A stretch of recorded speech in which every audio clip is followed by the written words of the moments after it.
Hello everyone. So, how your days are going on? I hope it is definitely a good day for you. Okay, and I am not disturbing you. Okay, but what to do? You are a student, so study your first thing which you need to focus. Okay, so keeping in that mind, next class of business law.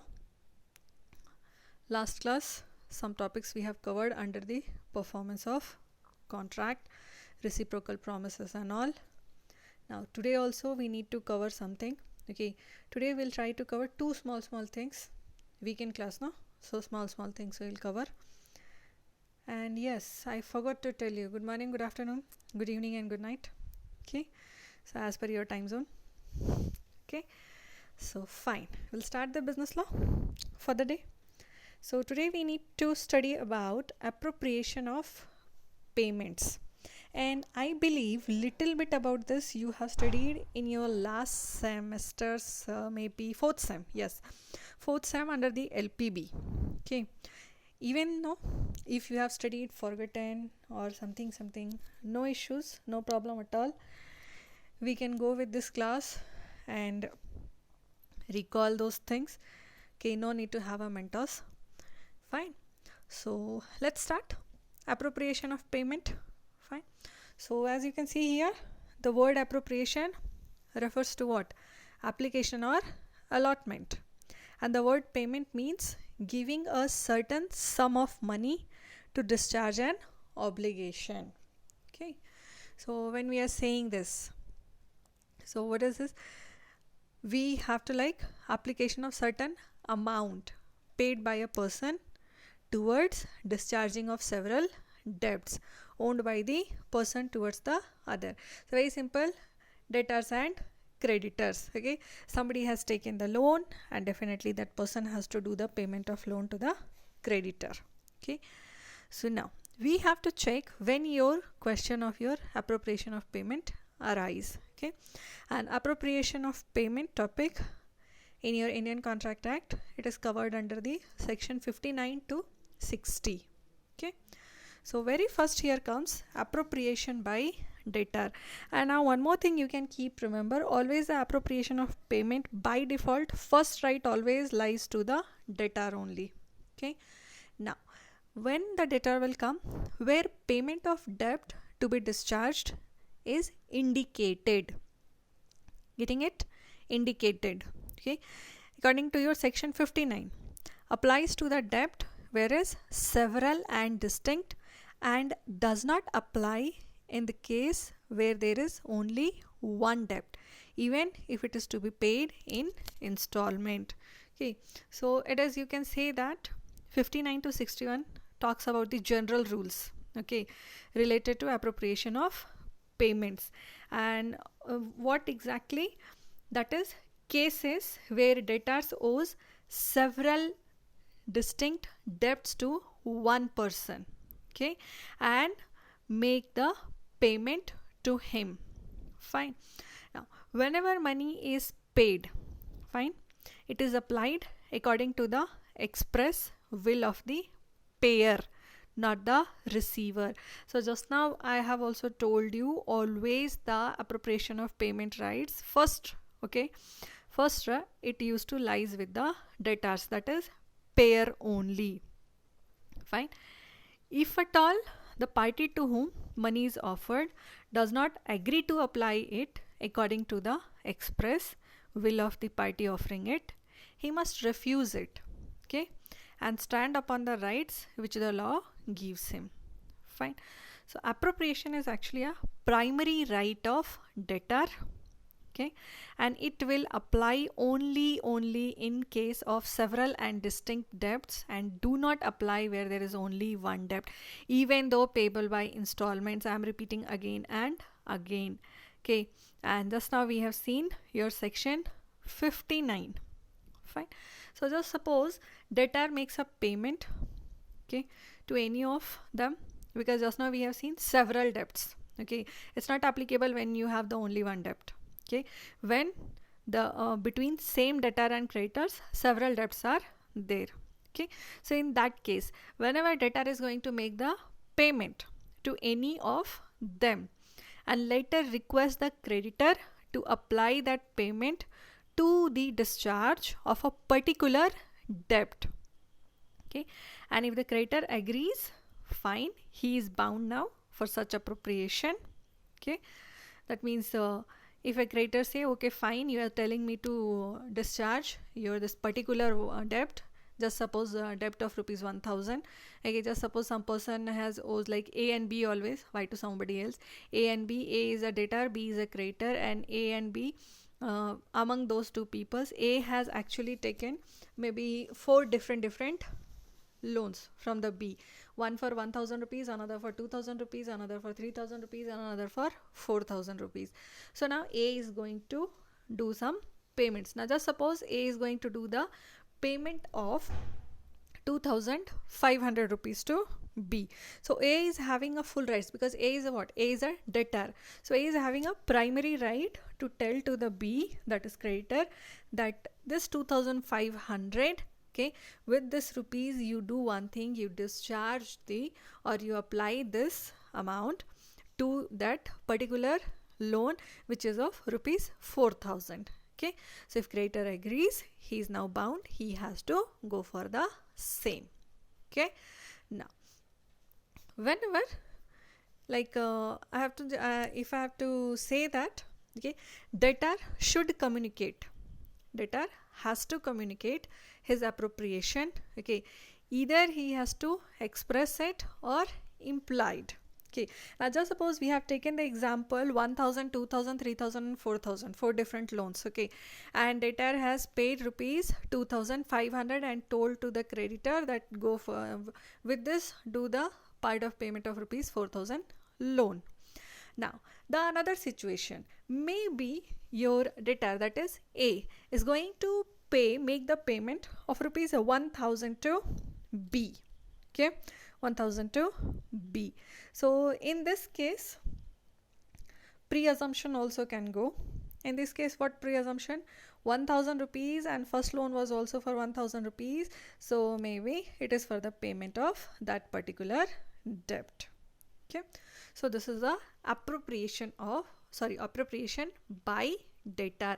Debtor has to express his willingness, okay, which particular loan he want to repay with the payment, and creditor has to follow that. Clear now? Now the next we have in this appropriation by creditor. Okay, appropriation by creditor, it comes under your section 60. Okay, if the creditor is also competent for appropriation, if the debtor makes any payment without any appropriation. First what we had, appropriation by debtor, the debtor is going to express the appropriation and creditor has to follow that, fine, if agreed. And now what we have, okay, debtor make the payment without any appropriation.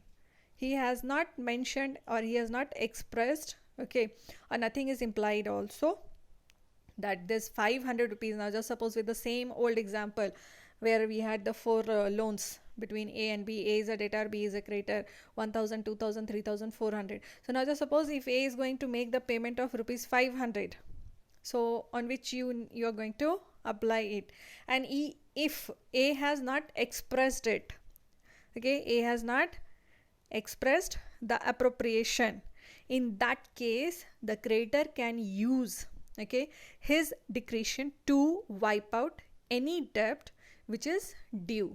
So 4 debts due, he can use it, okay, for the repayment of anyone. Okay, maybe there is a chance that he may use it for the payment of time barred debts, if any. Okay, or he is going to wipe out the debts which is carrying a lower interest rate. Fine, any situation is possible. Fine.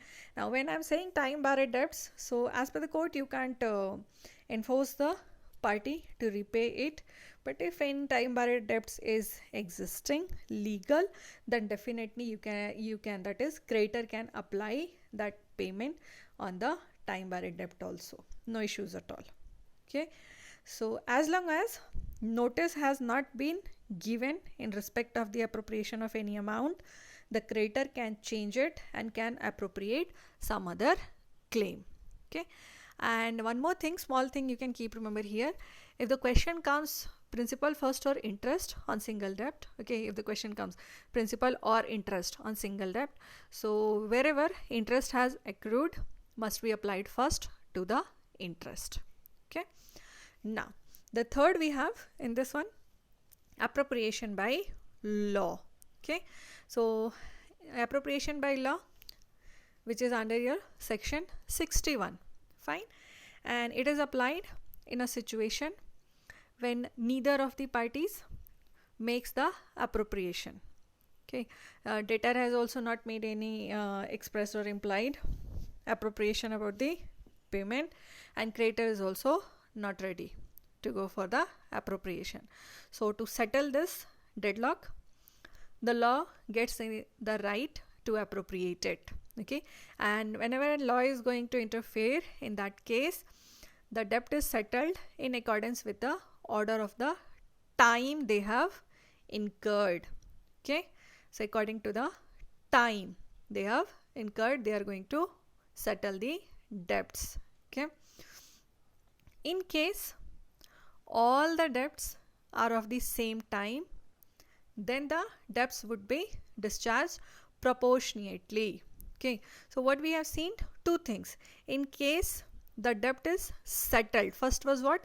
Debt is settled in accordance with the order of time they have incurred. So if I have to say in your costing terms, first in, first out. Okay, that's the example I'm saying. And in case if the debts are of the same time, then the debts would be discharged proportionately. So proportion ratios, calculate the ratios, and then whatever amount is available, divide it according to that. Okay, so these three are your appropriation of payment. Section 59, appropriation of debtor. Section 60, appropriation by creditor, and section 61, appropriation by law. I hope it is clear now. Okay, now the next thing we'll go, and kindly don't get confused. Okay, till now what we have learned, that is appropriation of payment, and now we have to next move to the another topic, that is assignment of contracts. And assignment, again the part of your LPB. Okay, where assigner and assignee, assigner assigns his rights to the assignee. I hope you have learned somewhere. Okay, if at all, no issues at all, learn now here. Okay, so assignment, what actually the meaning, first we'll check. An assignment of a contract occurs when one party to an existing contract, listen it very carefully, an assignment of contract occurs when one party to an existing contract, already that party is to an existing contract. Okay, and in case of assignment, that party will be known as a assigner. Okay, hands off the contract's obligation and benefits. Okay, hands off the contract's obligation and benefits to another party, that is your assignee. Okay, to another party who is not a party to that existing contract. Okay, now just for a simple example, A and B, two parties. A is a one party, B is a one party under any contract, and now A want to assign his contractual obligation and benefits to the another party, just say name C.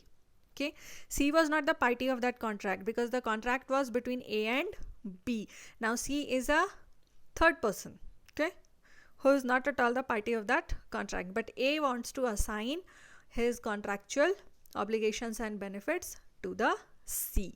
So in that case, your A is going to be assigner and C is going to be your assignee. Okay, and some small important terms which you have to keep remember, not terms actually, sorry, points. Okay, an assignment doesn't always relieve the assigner of the liability. Okay, it's not that A has given his obligation and rights to the C, so A is now fully relaxed. No. Okay, because some contracts may include the guarantee. okay, regardless of the assignment also, to the original party, guarantees for the performance of that contract. Okay, so it's not that A is going to assign his obligations and right to C and then going to enjoy a lot. No, maybe it's not always possible. Okay, now what all things to, okay, before that, here we will, with the screen we can go. Assignment may take place either by the act of parties or by operation of law. Okay, so let's check out those two, what actually. Okay, if the assignment of liabilities, if we are going to talk about the assignment of liabilities, okay, so by operation of law, whenever it is going to arise. So by operation of law, assignment of liabilities arise mainly in two circumstances. Other circumstances also possible, that is retirement of your the party, or maybe your what is that, winding up of your partnership company, that is also possible, but these two are more frequent. That is on the death of the promisor, on the insolvency of the promisor. So whenever the existing party is going to die or existing party is going to become insolvent, so in that case, assignment by the operation of law for that particular obligations, okay, may be assigned to the next, maybe you can say the successor. Okay, then next we have act of the parties. Okay, a promisor cannot assign his liabilities or obligation under a contract. So that is simple things, like you can't assign, okay, but still something is there. So just read that quickly. The rights and benefits under a contract may be assigned, okay, may be assigned if the obligation under the contract is not of a personal nature. If it is not of the personal nature, I hope you remember these two words, not person, not 2 or 3 words, not of a personal nature. If the rights and benefits whatever under a contract, okay, you can assign it, okay, but make sure it is not related to a personal nature. Clear? Like personal nature, if I'm to say singing, painting, those things, okay, you can't assign to someone else. Fine. Then next we have an actionable claim can always be assigned, but the assignment to be complete and effectual must be effected by an instrument in writing. Okay, you actionable claim is there, you want to assign it, definitely you can assign, but make sure it is effected by an instrument in writing, and notice of that assignment must be given to the debtor. Okay, writing is necessary. Even if you go back to the last slide I have written, it required a written document duly signed. Okay, the other party of that contract, you have to take his consent also, that now I am going to assign my part of obligations and rights to someone else. Okay, so that is your about liabilities. Okay, and here what things you have to keep remember: if the assignment, okay, if the assignment affects the performance, okay, due under the contract, or decrease the value or increase the risk for the other party to the contract, okay, or if at all the assignment going to violate the law or public policy, then such type of assignment is not going to take place. Clear? Such type of assignment will not take place, and if forcefully you will, then definitely the other party will be also get forced to involve the court in that. Okay, and then court will do all the necessary requirements. Okay, so always it is important to check, okay, whenever you are trying to assign something in a contract, whenever you are trying to assign something in a contract, check first the contract, check first the details of contract to make sure it's allowed, and notify the other party in the contract about the assignment. Okay, and then we have a assignment of rights. So rights are assignable under a contract unless the contract is personal in nature. So everywhere personal in nature, whether it is a liabilities or whether it is a rights, okay, or the rights are incapable to be assigned either by law or under any contract that is entered by the party. So if law is going to restrict you, or if the personal nature is going to restrict you, then the liabilities or rights cannot be assigned. Okay, so this much for the day. Try to learn. Well, I am sure twice and thrice definitely it's too much I'm expecting, because listening once only is a difficult task, really a great task. Okay, and I'm not joking, seriously. Listening once only it is a very difficult, but I'm saying you what, if you are going to listen it at least twice nicely. Listen means not listening like a song, okay? When you're going to listen it properly, twice also, definitely will get the points. Okay, so till then, thank you, keep learning, have a nice day.